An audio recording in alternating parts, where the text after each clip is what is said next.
This is Joseph Olshan, and I am a local author. I am standing here with Ann McGarrell, who is a very esteemed translator and poet, and whom I've known for quite a few years.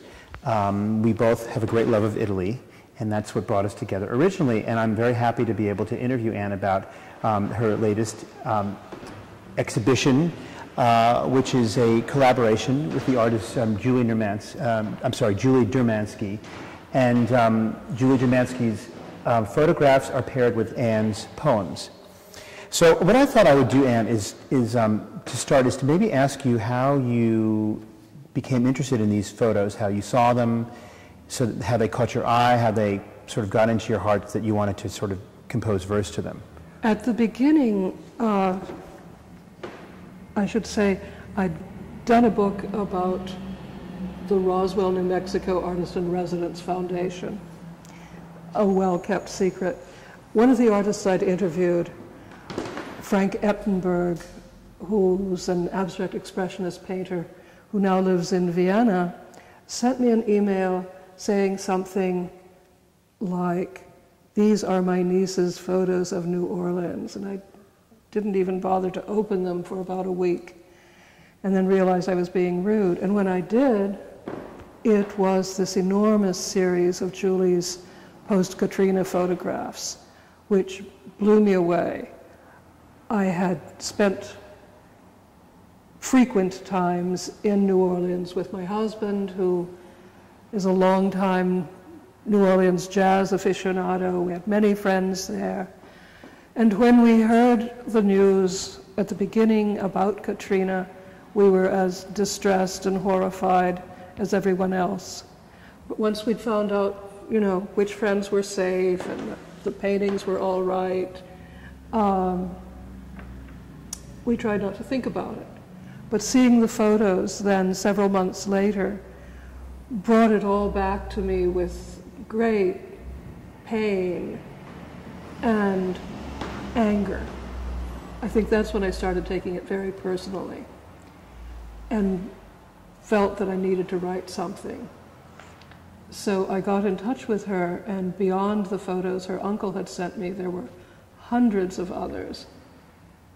And besides the photos themselves, it was stories that friends told us. So that's essentially a long poem, yes, but it's also a succession of smaller found poems. Yes, and I think that my sense of these poems is that some of these stories that you had heard, or these anecdotes that you'd heard from friends, had sort of worked their way into it very subtly. I mean, you've sort of composed a narrative. I mean, these are photographs which don't have a lot of people in them, but their poems are full of voices, human voices, which are coming through. So, being a writer myself, I sort of surmised that you probably had all these voices in your head, and you were sort of being very selective about which ones you were going to let come into the poems. Yes, I cut a lot, although one wouldn't think so, from the final length. But it was an ongoing thing, because months later people would say, "I've come back, I found this is what I did, this is what I've heard." And also I started following the stories in the New Orleans Times-Picayune, whose staff must have been absolutely heroic, because I don't think they missed an issue. They couldn't publish anymore from their building, which was underwater, but they went to Baton Rouge and put out something every day. And that's where I found some of the more horrific details. And yet the poems, even though these tales are sort of bleeding into them, they have a kind of lightness to them. They sort of move along. They have a cadence to them. They have a rhythm to them. They have a musicality to them. And I think you said to me before that your sort of your contact with music down there has certainly had a great influence, and I think that you can see in these poems. Well, that had been my principal contact with New Orleans. And also, natives of the city have more than once pointed out to me that it's a Caribbean city. Absolutely. And that's where the various Caribbean deities made their way into the poem. And there's a bit, almost a calypso-like sort of, times it feels like a bit of a rhythm, you know. Occasionally, yeah, everything comes through. It's such a mixture of voices and cadences. What struck me about them is that actually I had a question about that. You have these voices that you sort of go into, and then you go back into a kind of narrative, almost a formal narrative. Sort of going back and forth, the narrative leads you along. You sort of have some descriptions, sort of formal, almost formal descriptions, as opposed to this kind of vernacular. I thought maybe you could talk a little bit about that, how you go back and forth between one of the principal voices is Julie Dermansky's own voice, who told me the circumstances of making each photo, finding each object. She brought a kind of archaeologist's instinct to documenting everything. I mean, she knows the exact address of where everything was found, every shot she took. And so there are long passages that are meant to be in her voice. Others just seemed right at the time. What can I tell you?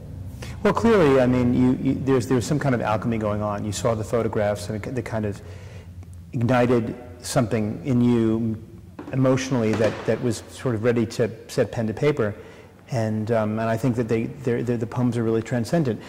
And perhaps we can go and walk around the exhibit a bit to see how some of these poems are paired with the pictures. I mean, you may even want to have a close-up of some of them, just so that the audience can see the kind of graphic. This is an interesting photo, and I thought maybe you could tell us a little bit about the pairing of your poem to the photograph, and writing it, how you were inspired, and maybe a little bit about your technique and the process. I had seen this among the first group of photos online and didn't understand it really. It says one dog under house, 10/7, 9/29, HSUS, Humane Society. Very devoted members of the Humane Association did go down and try to care for and rescue the animals that had been left behind. A great many were left behind. Simultaneously, I heard from a friend who'd been, so far as we were concerned, missing. We were very, very worried. And then he got in contact and explained that he had left New Orleans with his sick, aging wife in an ambulance while he drove a van full of their dogs and cats, but there was one cat he hadn't been able to find. He called her and called her and called her and couldn't find her. So he came back more than a month later, found part of the roof missing from the house, and the cat, this indignant cat, sitting in the middle of the bedroom under the missing roof with dozens of little mouse and bird skeletons around and scolding him furiously. So here again, I'm really just quoting our friend Jim Riggs. I drove back from Biloxi. The roof was off Mary's room. That was all, nothing worse. Mildew, mold, things like that. And Miss Sister Rita Marie Sanchez, furious, yowling, strewn mouse bones and feathers in her own peristyle. You left me for 27 days. Don't do it again. My tears on thin fur, bless us. Bless this your refuge. O beloved avatar of Queen Isis, Sister Rita Marie Sanchez, miraculate Tabby. So there was very little to do. I changed a few words, I cut some things. This is generically a found poem. I'm going to have you read, there's another, on page 8, there's a poem about the dog, which this dog, I seen a dog swim past. I thought this would be a very good thing to read, just this one bit. It kind of goes hand in hand with the discussion of the animals. It begins in the bottom of page 8. Maybe you could read it to the camera and then... Somebody's nephew, 17, caught inside and swept under. Come, my beautiful lover, like this, ti chérie. I am Marie Laveau. My embrace lasts forever, fills you up with dark substance.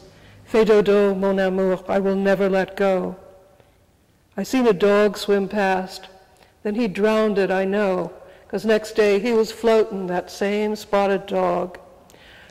She too, bloated in big white cotton panties, black hair uncoiling, floats face down in the oil slick. In the nursing home, the four-poster bed never moved.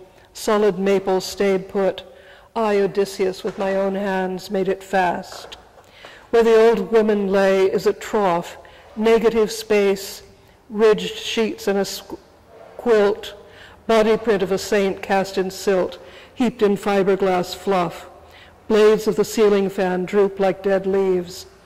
Out of reach, a flashlight furred all over with mold. A long time to think, to cry out underwater. The poems really have a kind of wonderful specificity to them. And it's difficult to do that. But I also think that when you're tackling a big catastrophe like that, your only avenue really is to be as specific as possible. What can you cling to except these little fragments of speech, of objects, of remnants. And anecdotes, too. And anecdotes. Because this particular part of the poem is very anecdotal, and that's why I was drawn to it. And also, too, I think that animals, the lives of animals, people can relate to, and despite the fact that one could say that the loss of human life was so much greater, it's the loss of animals which open up other people to the greater loss of human beings. And so it's the same thing. It's perfect love when you have an animal. When you lose that animal, you've lost that perfect love, which you may or may not find in humans, but which you invariably find in an animal you've known for a long time. And also, too, I mean, depending on the choices people made when they were in New Orleans to leave or to stay, everybody knows that animals had no choice, and they had to the fate was handed to them, and they had to take the fate that was handed to them. And well, not that a great many of the humans had a choice either. Yeah. They were promised transportation out of the city. Right. If they didn't have a car, there was no place they could go. No place. And of course, people in the nursing homes and all that who were incapacitated. Yeah. So that's true. But I guess the point I was making is that animals are really the innocents, and that Totally.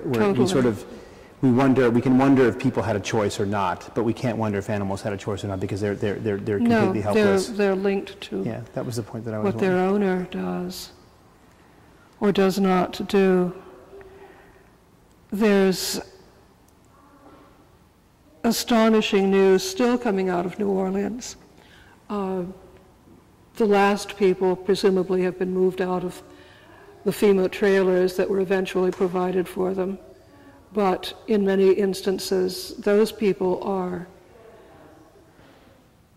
mentally ill, physically incapacitated, and have no place they can go without constant help, which isn't being offered. Others are still exiled in Texas and all over the country. Right. They're trying to come back. A great many people are trying to come back. But so little has been done of what's needed, I don't know what the answer is. We give money to the Tipatina Foundation, which replaces instruments for New Orleans musicians. But that's the tip of the iceberg, the very tiny tip of the iceberg. And the National Guard is still there, but is leaving. They had replaced the municipal police, and now without them, I don't know what happens. Crime is still... The police have always had a problem there, and You know, in the amount of time that I spent there, I really felt the most unsafe when I was in the city than anywhere else in the country. Yeah. And I'm not a person, I mean, I'm from New York. I'm not used to feeling unsafe, but there, in New Orleans, there were times where I really felt unsafe. And the tragedy of it is that this is a city which had so many problems to begin with and had difficulty moving forward and in sort of revamping places that needed to be fixed and revamped and renewed. And now with this hurricane, I mean, it's just, it makes it, you wonder if it's ever going to happen. You know, it's just, what do they say, the city that care forgot? If there's some kind of... Yes. Yes. Yes. Which has a new... Yes, it has a new meaning to it. Convoluted meaning. It's like, you think about what a, you know, it's the last place really that could have sustained such a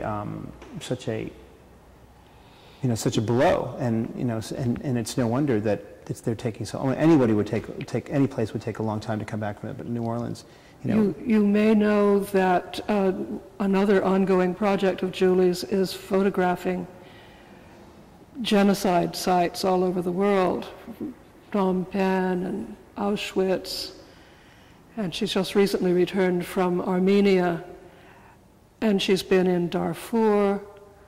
And she says she really just knew she could get through it all, and the most terrified she's ever been was inside Club Desire, the downtown club. Yes. With uptown ideas that she has a photograph of, which has become this vast crack house now. And it's just, you know, it's tragic. It may or may not be irreparable, but it's scary. Now, here's a question for you. Most of these photographs don't have human images in them. I mean, they have some human image like a statue, but in general, they're dealing with objects and not human. She made a lot of human images, but I chose the fragments, the still lives. I mean, I think that was a good choice because I think that, I think it's difficult no matter how you slice it, because this is a big event which you have to now try to get some kind of sense of through this distillation of the photographs and the poetry. But I think that if you had photographs of people, which would be in a way more immediate, I think in a way you're bordering on a dangerous area, because it could be exploitative, and you wouldn't necessarily capture something. You might suggest something else rather than capture what you really want to capture.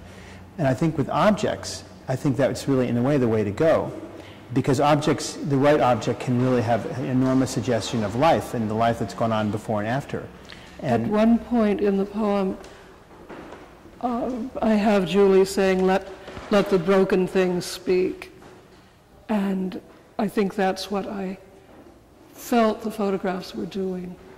They were speaking about these lives that had just vanished. For how long? For forever, one doesn't know.